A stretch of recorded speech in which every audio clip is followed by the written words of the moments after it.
hari Jumat sudah masuk ke perbankan, uangnya udah nongkrong di sana. Sekarang saya duga para dirut bank pusing, mau nyalurin kemana. Tapi saya pikir dengan cara itu, paling enggak kalau mereka belum bisa nyalurin karena mereka punya uang lebih. Terima kasih Pak Menko, saya hanya mungkin menambahkan sedikit saja. Untuk tim percepatan program pembangunan ekonomi tadi, itu pada dasarnya kita akan monitor seluruh program-program utama pemerintah atau Pak Prabowo. Jadi ke depan harusnya nggak macet lagi. Kalau ada yang macet kita akan percepat supaya jalan dengan baik. Yang kedua, kita juga akan menerima pengaduan dari pelaku bisnis siapapun yang punya bisnis yang masih merasakan ada gangguan di sistem perekonomian atau ketika mereka melakukan bisnis.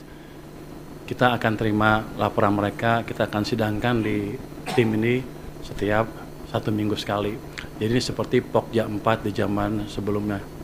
Jadi saya harapkan dengan adanya tim ini, seluruh hambatan di sektor swasta bisa kita hilangkan dengan signifikan sehingga mesin pertumbuhan swasta juga bisa tumbuh dengan baik seiring dengan mesin pertumbuhan punya pemerintah. Mungkin demikian dari saya, Pak. Menteri Keuangan, ada pertanyaan? Cukup jelas? Silakan. Ya.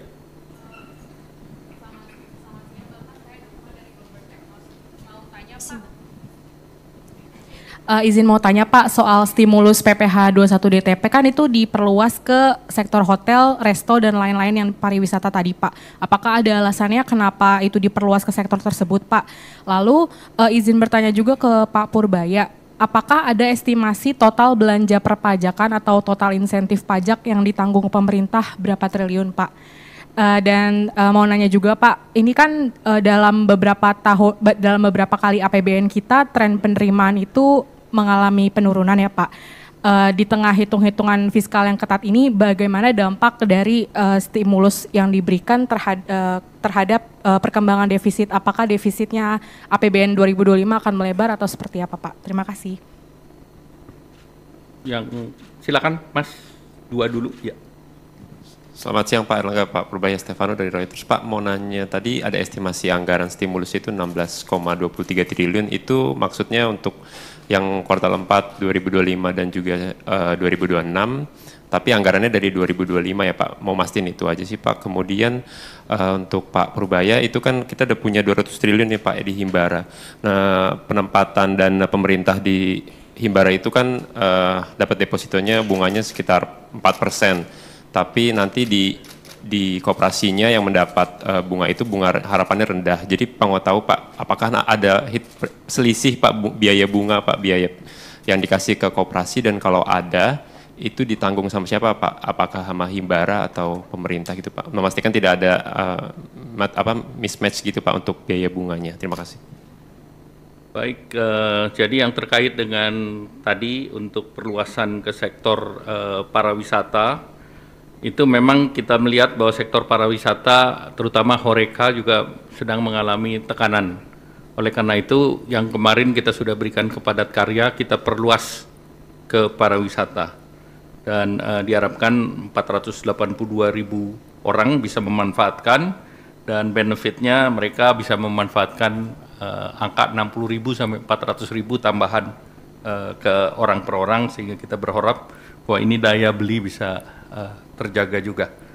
Dan kemudian tadi terkait dengan dana, memang 16T itu hanya sampai 2025, jadi bukan 2026, dan itu sebagian program sudah ada di kantongnya kementerian masing-masing, seperti PU, PERA sudah ada di kantong masing-masing, BPJS ada di BPJS, kemudian ada beberapa yang sektor lain yang sudah disediakan oleh Pak Menkyu. Mungkin silakan.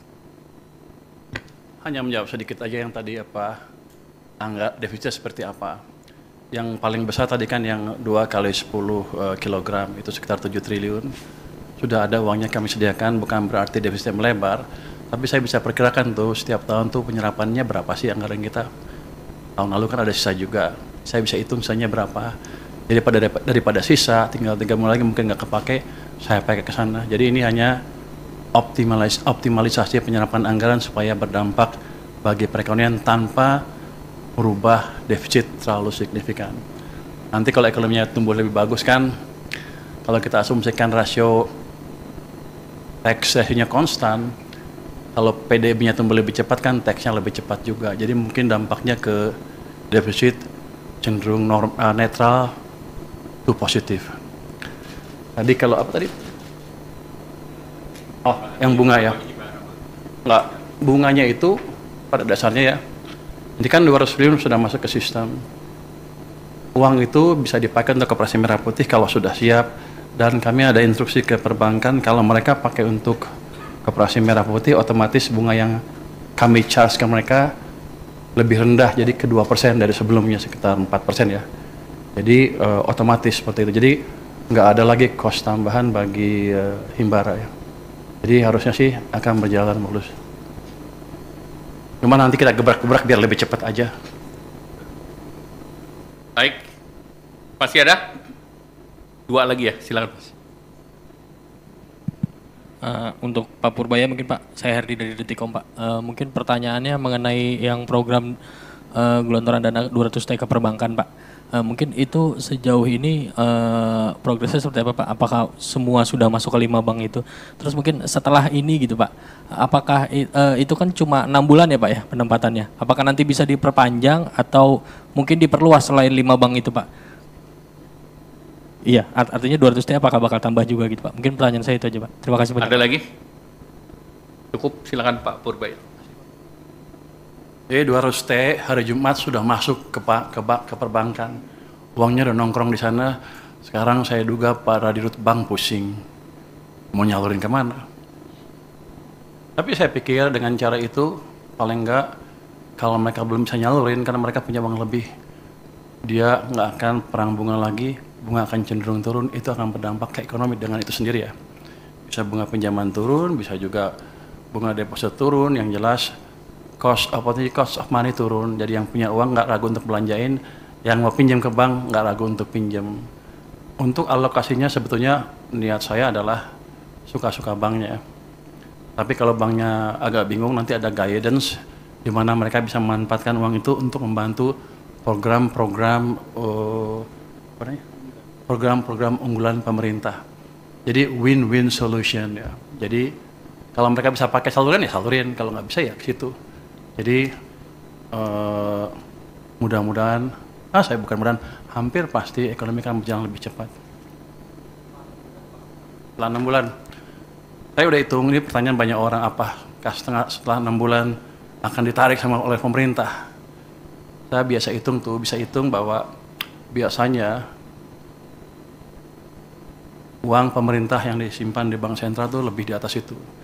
Jadi kalau 200 triliun aja tidak akan mengganggu kondisi saya, dalam pengertian saya tidak harus terpaksa menarik dari perbankan kalau dalam keadaan kepepet.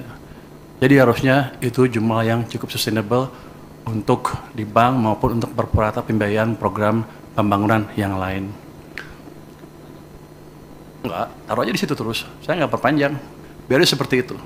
Jadi ini kan nggak ada termnya sebetulnya. Yang kemarin dia bilang 6 bulan itu salah. Yang anak buah saya selalu nulis. Pada dasarnya seperti itu aja. Seperti saya naruh uang di bank, suka-suka saya sampai kapan.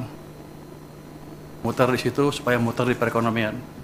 Biar banknya mikir. Tambah, nanti kita lihat kondisinya. Sekarang aja udah pusing, lu minta tambah.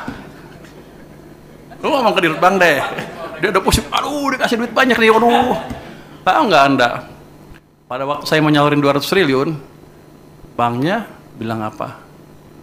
Saya hanya sanggup menyerap 7 triliun. Saya bilang enak aja. Kasih ke sana semua, biar mereka mikir. Jadi bukan saya lagi yang mikir, mereka yang mikir. Baik, terima kasih Pak Menteri Keuangan, terima kasih Bapak, Ibu, teman-teman media cetak, media elektronik. Assalamualaikum warahmatullahi wabarakatuh.